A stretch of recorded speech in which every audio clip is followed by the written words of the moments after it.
Recently, it's been announced that our area is at an estimated risk for Lyme disease. So today I thought I'd talk to you guys about having a systematic approach to checking your dogs for ticks, as well as some of the unusual places that ticks might hide on your dog. I'm Ken Steep. This is our 10-year-old Border Collie, Mac. Welcome back to McCann Dogs. At McCann Professional Dog Trainers, we've helped over 80,000 dog owners to have well-behaved four-legged family members, and we've heard lots of stories of students, finding a tick on their dog. As well, we travel all over the world with our dogs, and all of our instructors do, activities, sports, exercises, training outdoors with their dogs. So we need to have a very structured approach for assessing our dog to make sure that they didn't come home with any ticks on them. Now, Mac is my 10-year-old sheep herding dog, and working on the stock as well as being out in the farm fields with the long grass make Mac especially likely to have an encounter with ticks. So I thought he'd be a great dog to demonstrate for you guys how I would do a tick assessment with him. Now, not only have I been a professional dog trainer for over 10 years, but for the past 20 years I've also been a firefighter paramedic. And I can tell you one thing about physical assessments, and lighting is your friend. It's really, really nice that if you find any irregularities or anything you're not really sure what it is, it's so nice to have light there so that you can visualize it and really know what you're feeling. So if I have the luxury today of studio lighting, we're in our video studio, but if you're at home, maybe your kitchen's a bright area or your bathroom, find a light room in the house or something with great natural lighting as you're doing this assessment. Now, the reason for having such a structured approach to this assessment is pretty straightforward. I wouldn't want to miss any part of Mac's body where a tick might be hiding. They can find, a really tiny dark spot, especially, near mucous membrane. They really, really like to hang out in those areas. So I need to make sure that I cover 100% of his body as I'm doing this assessment. So let's start with the face. We're gonna go from the tip of Mac's nose all the way to the tip of his tail, but we're gonna start with his face. So the first thing I want you to really take a look at is underneath their eyes, in and around their eyelids, because ticks have a tendency to, join right in and around their eyes.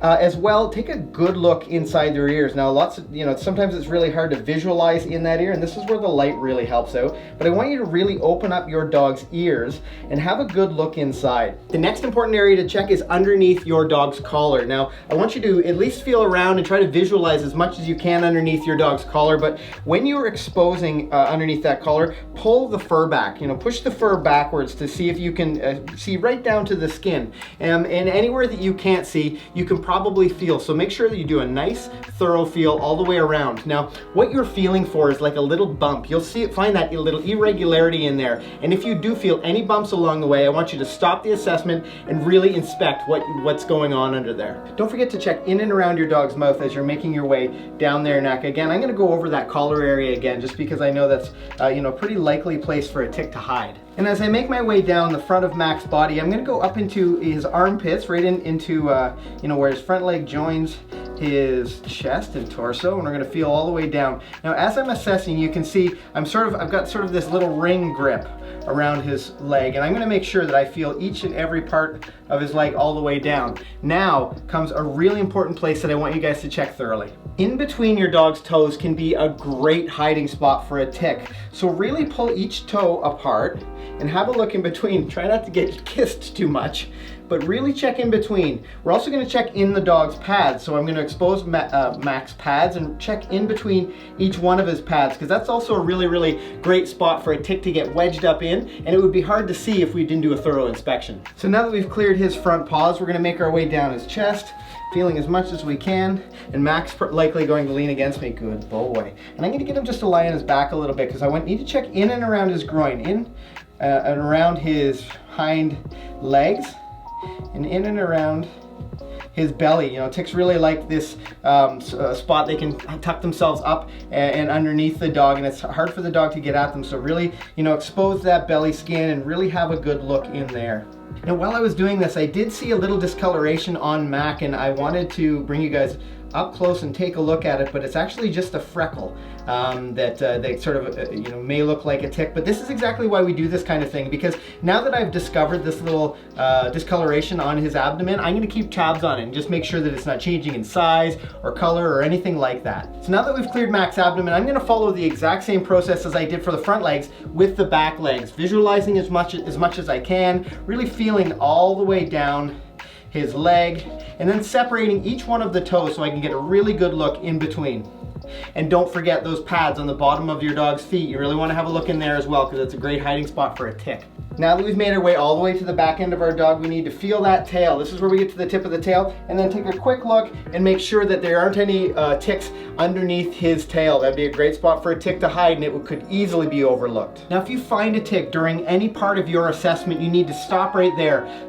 There's all kinds of great tick removal tools available from your veterinarian, from your local pet store, and there's also lots of great resources here on YouTube that come to tick removal. We're not going to talk about it today, but I will offer some word of warning to you. If you're using something like a pair of tweezers, be careful that you get the tick in its entirety, and be careful you don't manipulate the tick too much. Those tools are great for, you know, scooping the entire tick up and then pulling them out. What you don't want to do is manipulate the tick a bunch and then have it release those toxins back into your dog. So, you know, quickly, carefully, and cleanly remove that tick. And if you don't feel comfortable doing so, make sure to head to your local veterinarian.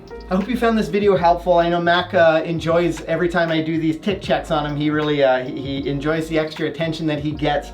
But it's really vitally important, especially with this elevated risk condition that we're in now, that you're checking your dog for ticks to avoid disease, specifically Lyme disease. Now, if this is your first time on the channel, make sure you hit that subscribe button.